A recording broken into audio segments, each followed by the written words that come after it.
Hey you, a lot of y'all probably don't know this, but right now I don't have health insurance. I recently quit my job, but before I quit my job and started doing this full time, I made sure that my health was in the best possible shape. And one of the ways that I did that was I used the fitness tracking capabilities of my Apple Watch and my phone. So today I'm gonna run through a few things, not all the things, that'll be in another video, a few things that you can use in a health tracker, particularly on your phone. There's a lot of data in there that you can glean certain things from. And so I'm gonna talk just about a few of those things today. On your fitness app, you're gonna scroll down. So the little rings that you see on there, you're gonna open that up on your iPhone, you're gonna scroll down, and there's a lot of good info in there. The best possible info that you're gonna get is after having the watch paired with your phone for several months, because it's taking data even while you sleep.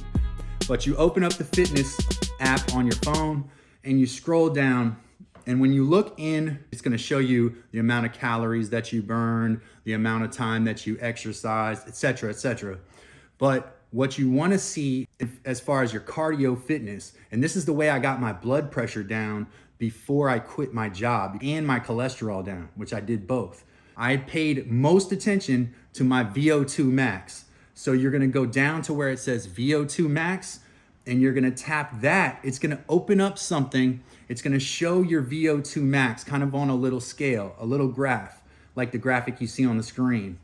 And then you're gonna tap learn more. That's gonna open up a line graph, and it's gonna show you your VO2 max and how it's shifted over the last several months. In my case, you're looking at the line graph for an entire year. If you look at mine, you'll notice that at the end, my VO2 max has gone down slightly, and that's because recently I've been dealing with injuries. And so I have not been able to push myself to the absolute limit of cardio fitness.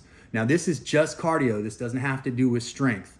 But there's other things in there that you want to pay attention to. A tab for your blood oxygen level, and particularly there's a tab for your sleep, because sleep is very, very important. So you'll go under health, you're gonna tap that little icon that says health, and then you're gonna open up the screen that says sleep, and it's gonna show you how much sleep you're getting on average, how long you're in bed, and it's actually gonna itemize your sleep down to the different portions of sleep you had, like REM sleep and deep sleep, and all that's calculated. Now, if you look at my graph, it says I get an average of 7 hours and 47 minutes of sleep per day for about the last year.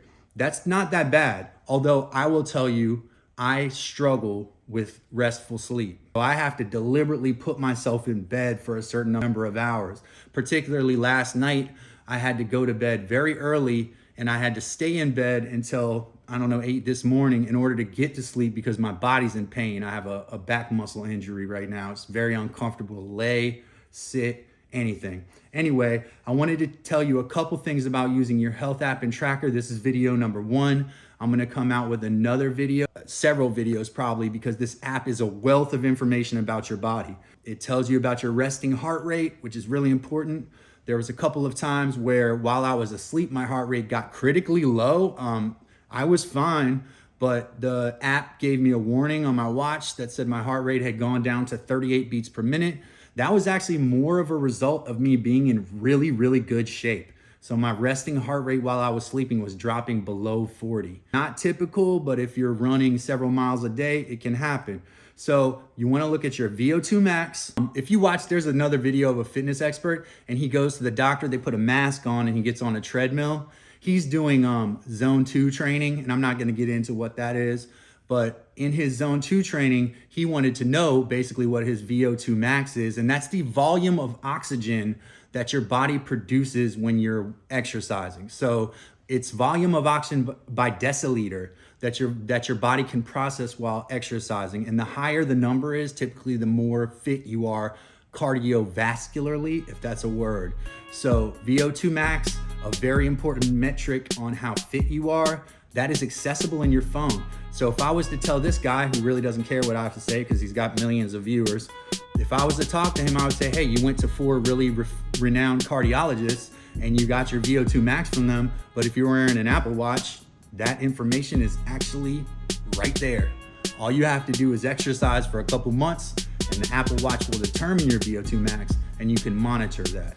So today's point was to discuss VO2 max in your fitness app. We'll go into the different health things. You can enter information. I enter my weight in there as it changes and fluctuates. I make sure I enter that so it's getting an accurate count on how many calories I'm burning at rest, etc., etc.